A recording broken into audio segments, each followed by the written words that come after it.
Tasmai Shri Gurave Namaha.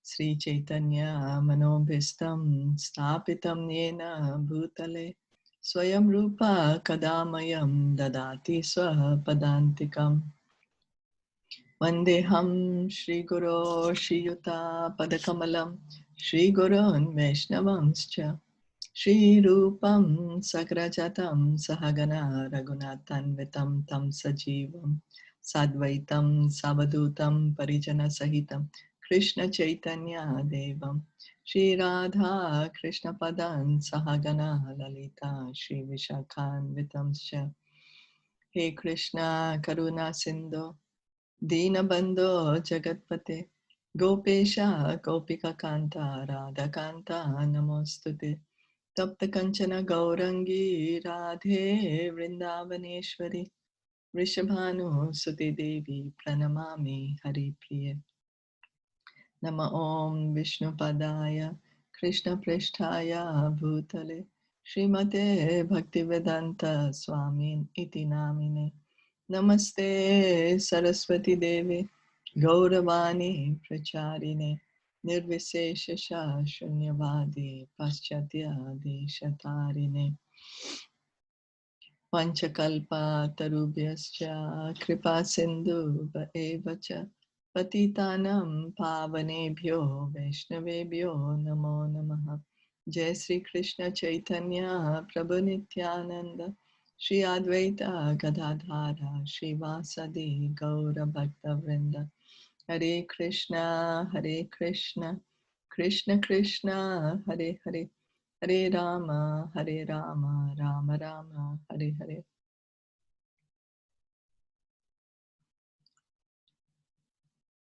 So we are reading from Bhagavatam, Srimad Bhagavatam, Canto 2, Chapter 9, Text 24, where the Lord is speaking to Brahmaji. Srijami tapashye vedam grasami tapasa punaha bibharmi tapasa vishwam viryam me dushcharam tapaha. I create this cosmos by penance, I maintain it by the same energy, and I withdraw it all by the same energy. Therefore, the potency is penance only. In executing penance, one must be determined to return home back to Godhead and must decide to undergo all types of tribulations for that end. So now the goal of all penance is written here. Why shall we do all the penances? Why shall we take so much trouble? Penance is a trouble, is austerity. So why shall we do it? Just so that we can go back home, back to Godhead. Not to get some material benefit and continue living in this material world. Even for material prosperity, the name and fame, one has to undergo severe types of penances. Otherwise, no one can become an important figure in this material world. Why, then, should there not be severe types of penances for the perfection of devotional service? So even in this material life, if we want to gain something, we have to work hard for it. It just doesn't come to us. We have to work towards it. Anything it may be. We want to make money, we endeavor to make money. We want to cook, we endeavor to cook something. We don't just desire, oh, I wish I can eat something, and then it just automatically comes in front of us. Everything needs some endeavor to get the result. If we are students, we have to study so that we can pass in our exams. So then, even for devotional service, we need to endeavor. Even to go back home to God, back to Godhead, we have to endeavor. An easygoing life and attainment of perfection in transcendental realization cannot go together. The Lord is more clever than any living entity. Therefore, he wants to see how painstakingly the devotee is in devotional service. The order is received from the Lord, either directly or through the bona fide spiritual master. And to execute that order, however painstakingly, is the severe type of penance. One who follows the principle rigidly is sure to achieve success in attaining the Lord's mercy. So in this verse, we are being explained that if we want to we are really determined to go back to Godhead, we have to work in that direction. It's not easy, but it's not impossible. We just have to be determined, be enthusiastic, and continue with the process of hearing and chanting in the association of devotees under the guidance of a bona fide spiritual master. Is that okay? Yes. So then what is, like, what are destined? Somebody say कि लेकिन के लिखा है, this will only happen. So then what is the difference between our karma and like what we are?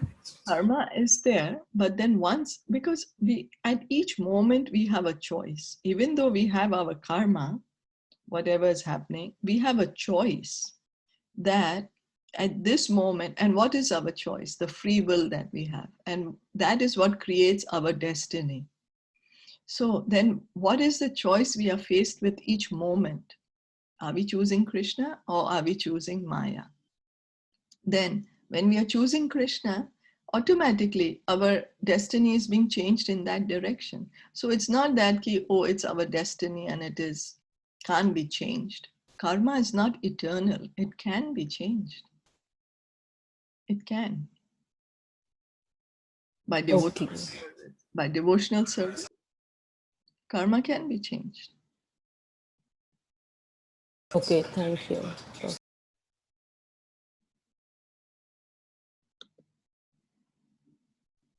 So text 25. Brahmovacha Bhagavan Sarva Bhutanam Adhyaksho Avasthito Guham Vedahi Apratiruddhena Prajnanena Chikirshitam. Lord Brahma said, O personality of Godhead, you are situated in every living entity's heart as the supreme director, and therefore you are aware of all endeavors by your superior intelligence without any hindrance whatsoever. So now here Brahmaji is also confirming that Krishna is in everyone's heart as the Paramatma. The Bhagavad Gita confirms that the Lord is situated in everyone's heart as the witness, and as such, is the supreme director of sanction. The director is not the enjoyer of the fruits of action, for without the Lord's sanction, no one can enjoy. For example, in a prohibited area, a habituated drunkard puts forward his application to the director of drinking, and the director, considering his case, sanctions only a certain amount of liquor for drinking. Similarly, the whole material world is full of many drunkards, in the sense that each and every one of the living entities has something in his mind to enjoy, and everyone desires the fulfillment of his desires very strongly. The Almighty Lord, being very kind to the living entity, as the Father is kind to the Son, fulfills the living entity's desire for his childish satisfaction. With such desires in mind, the living entity does not actually enjoy, but he serves the bodily whims unnecessarily without profit. The drunkard does not derive any profit out of drinking, but because he has become a servant of the drinking habit and does not wish to get out of it, the merciful Lord gives him all facilities to fulfill such desires. So here the whole process is mentioned so nicely, that Krishna is the Paramatma in our heart. We are the soul. Yeah, both of us are sitting in the same heart. There's we, the soul, individual soul, and then there is the Paramatma, the super soul. And then we, the soul, we are keeping on continuously desiring, oh, I want this, it'll be so nice to go here, it'll be so nice to eat this, it'll be so nice to buy this, it will be so nice to do like this or do like that. And then because Krishna is sitting so close to us as the Paramatma, he knows what our desires are. And like a kind father, he's fulfilling the desires. Now, sometimes the father may fulfill all the desires. Sometimes he might fulfill certain desires, and sometimes he might not fulfill any desire, depending, because the father has the best interest of the child at heart. So if it's going to be very bad for the child, then the father will say, no, I won't get it for you.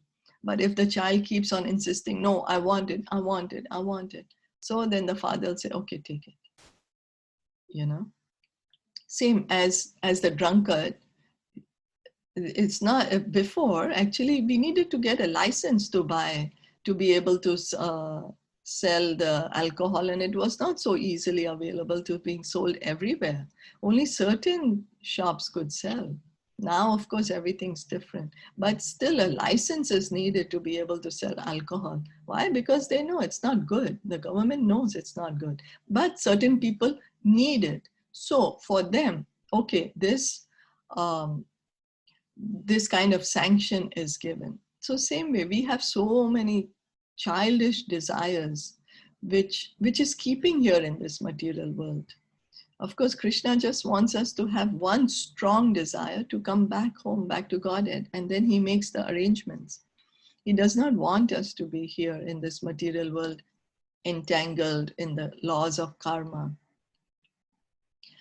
The impersonalists recommend that one should become desireless, and others recommend banishing desires altogether. That is impossible.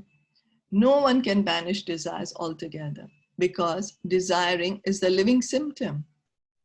Without having desires, a living entity would be dead, which he is not. Therefore, living conditions and desire go together.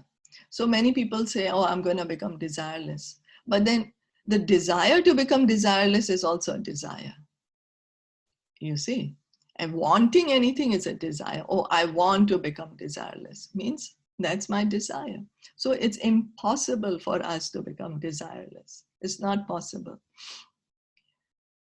Perfection of desires may be achieved when one desires to serve the Lord.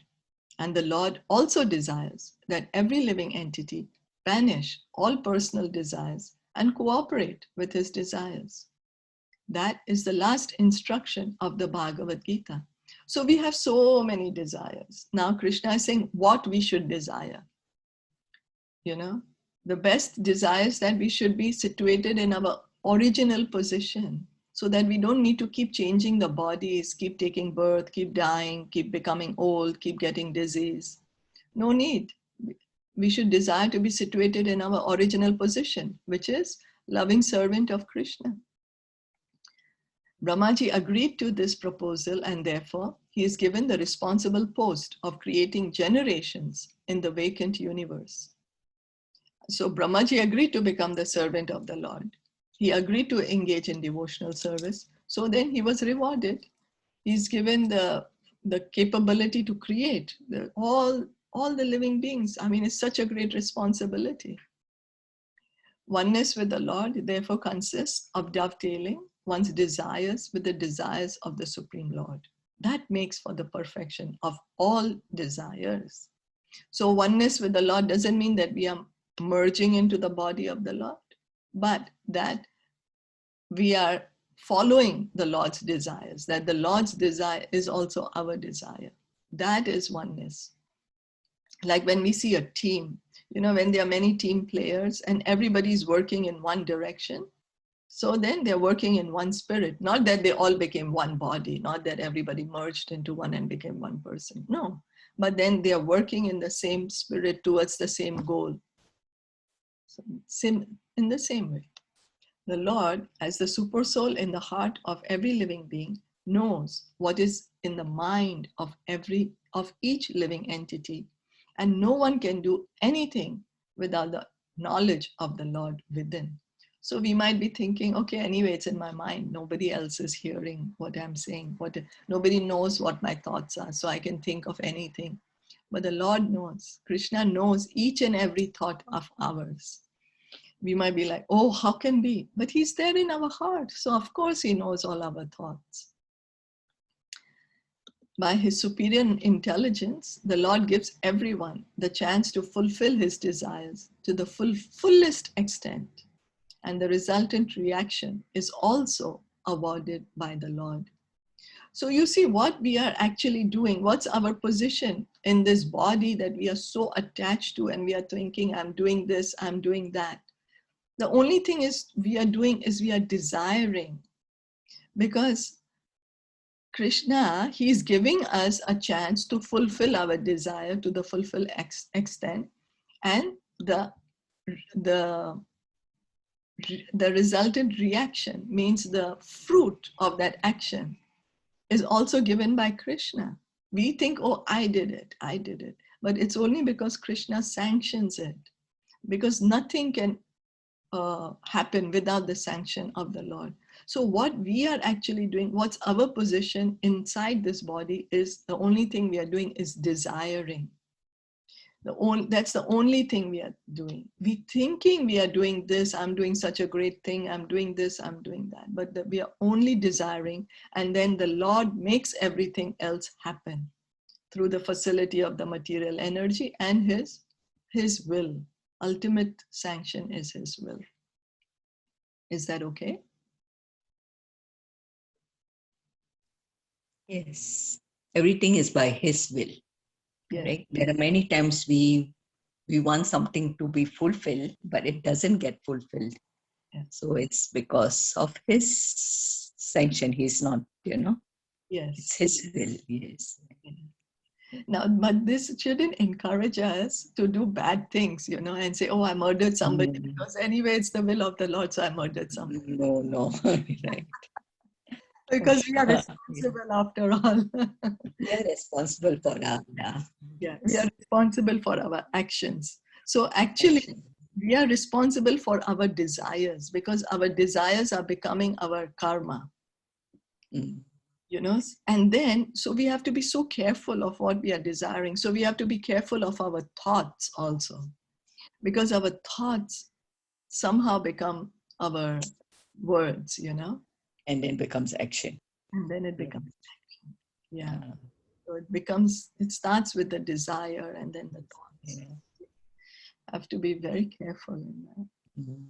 And that's the reason Krishna says, just think of me, desire me. He's telling us what to do. We just have to follow. Yeah. We should desire Krishna. Yeah. True. Yeah. Very nice. So text 26. Tathapi natha manasya natha nathaya nathitam paravare yatha rupe janiyam tetva arupinaha. In spite of that, my Lord, I am praying to you to kindly fulfill my desire. May I please be informed how, in spite of your transcendental form, you assume the mundane form, although you have no such form at all. So now Lord Brahma is asking Krishna about his form. So let's see. Text 27. Yathatma maya yogena nana shakti upabrimhitam vilumpan visrajan grihanan bibrad atmanam atmana. And please inform me how you, by your own self, manifest different energies for annihilation, generation, acceptance, and maintenance by combination and permutation. The whole manifestation is the Lord himself by diffusion of his different energies only, namely the internal, external, and marginal, just as the sunlight is the manifestation of the energy of the sun planet. So when we say everything is Krishna, it means it's a manifestation of Krishna, because it's all his energy. I had heard a nice statement by Giriraj Maharaj. He said, anything that we see is whatever we experience, it's either Krishna or Krishna's. It belongs to Krishna. So it's either Krishna himself, or whatever we are seeing or experiencing belongs to Krishna. Like this whole material creation is Krishna's external energy. We, the living entities, are his marginal energies. And the spiritual creation The spiritual world is his internal energy. So everything actually is Krishna's. Such energy is simultaneously one with and different from the Lord, just as the sunshine is simultaneously one with and different from the sun planet.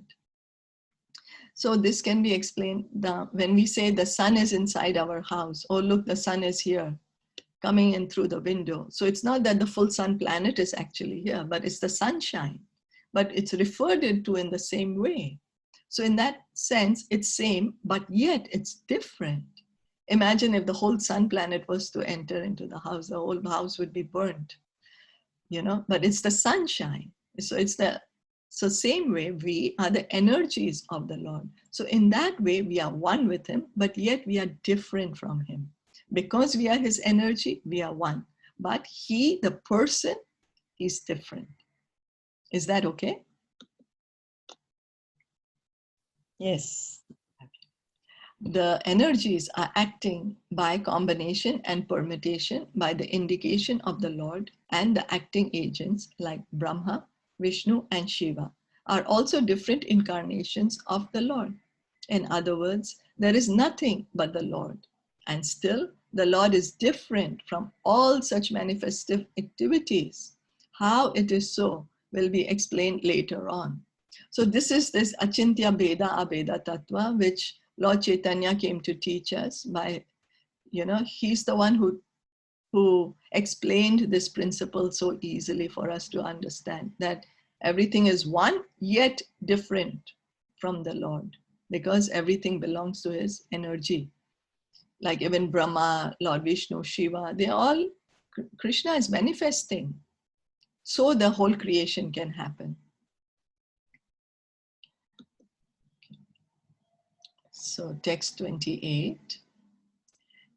Kridasi amoga sankalpa purnana bhir yathornute tatha tad vishayam dehi manisham mai madhava. O Master of all energies, please tell me philosophically all about them. You play like a spider that covers itself by its own energy, and your determination is infallible. By the inconceivable energy of the Lord, every creative element has its own potencies, known as the potency of the element, potency of knowledge, and potency of different actions and reactions. By a combination of such potencies of the Lord, there is the manifestation of creation, maintenance, and annihilation in due course of time, and by different agents like Brahma, Vishnu, and Maheshwar. So Krishna, he is the original potent. He's the owner of all the energies. And then by his energy, this whole thing is happening by the combination of the different energies. There's creation, maintenance, and annihilation is happening. Brahma creates, Vishnu maintains, and Lord Shiva destroys. But all such agents and creative energies are emanations from the Lord. And as such, there is nothing except the Lord, or the one supreme source of different diversities. The exact example is the spider and the spider's web. The web is created by the spider, and it is maintained by the spider. And as soon as the spider likes, the whole thing is wound up within the spider. The spider is covered within the web. If an insignificant spider is so powerful as to act according to its will, why can't the Supreme Being act by his supreme will in the creation, maintenance, and destruction of the cosmic manifestations? So for us, for our easy understanding, Prabhupada is giving us the example of a spider. How the spider, by his saliva, he makes the web. And then he's maintaining the web. And when he wants it, he withdraws the web. But he himself is remaining separate. It's not that the spider becomes the web. No, the spider still remains separate. So same way, Krishna, by his will, when he decides, he creates this whole creation, he maintains it, and then he annihilates it. But he's using different agents, but they all belong to him after all. By the grace of the Lord, a devotee like Brahma, or one in his chain of disciplic succession, can understand the almighty personality of Godhead eternally engaged in his transcendental pastimes in the region of different energies. So a devotee can understand. A devotee like Brahmaji or his descendants who's coming in his line of in the parampara system can understand how Krishna is doing everything by his energy. He himself is separate. He's sitting in Goloka Vrindavan, but how by his energy the whole creation is happening. Creation, maintenance, and annihilation is happening. Is that okay?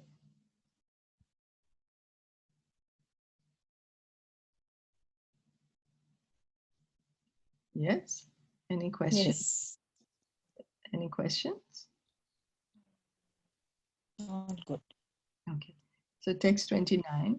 Bhagavad Chiksitam aham karavani hi atandritaha neha manaha praja sargam badhyeyam yad anugrahat. Please tell me so that I may be taught in the matter of the instruction of the personality of Godhead and may thus act instrumentally to generate living entities without being conditioned by such activities.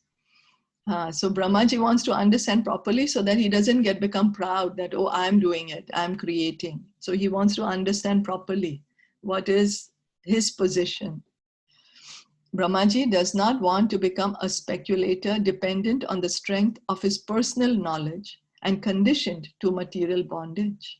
Everyone should know in clear consciousness that one is, in the execution of all activities, an instrument.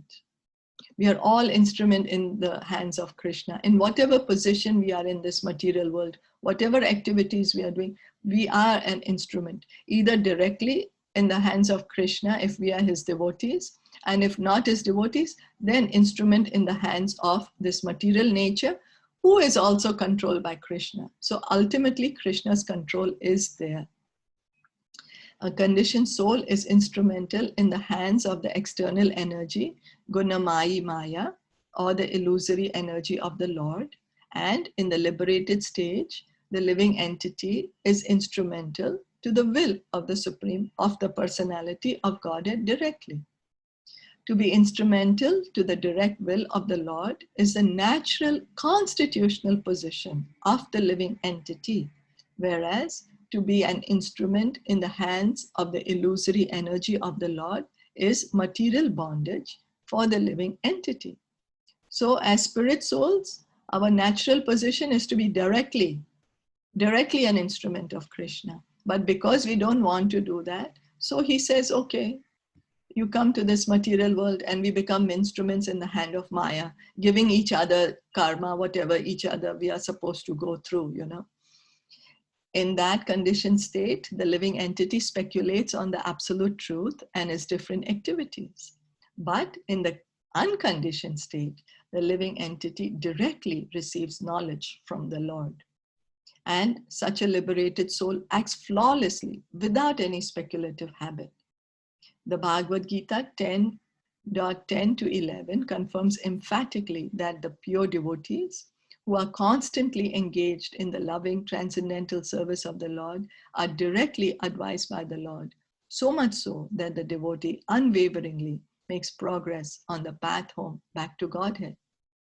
Pure devotees of the Lord are therefore not proud of their definite progress, whereas the non-devotee speculator is in the darkness of illusory energy and is very much proud of his misleading knowledge based on speculation without any definite path.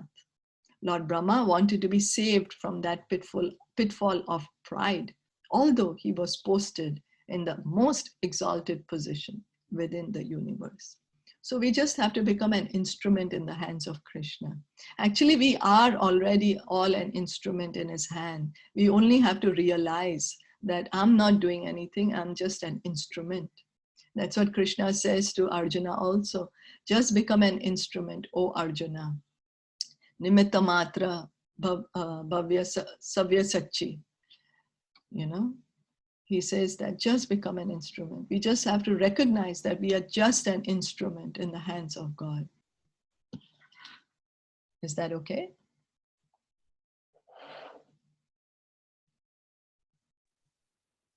So what here they're trying to say is that in the spiritual world, we are also the instrument, and in the material world also we are the instrument of Krishna. In this verse is said that in the pure state, when we are pure devotees in this material world, we are liberated. If we are liberated, following the directions of the Lord directly, we are being directly the Lord's instrument. In the liberated stage, the living entity is instrumental to the will of the Lord. So we are agreeing to listen to the Lord and doing what he's telling us to do. But when we don't do that, then he says, okay, you be under the energy of Maya. And then under the modes, then we are bound by the modes, and then the modes make us do. Okay, yes, yeah. Yeah. So, is that okay? We stop here then? Yes, perfectly fine. Bhagavatam ki jai, Shila Prabhupada ki jai, Gaur Bhaktavinda ki jai, Hari Hari Bol. Hare Krishna, thank you for joining in. Have a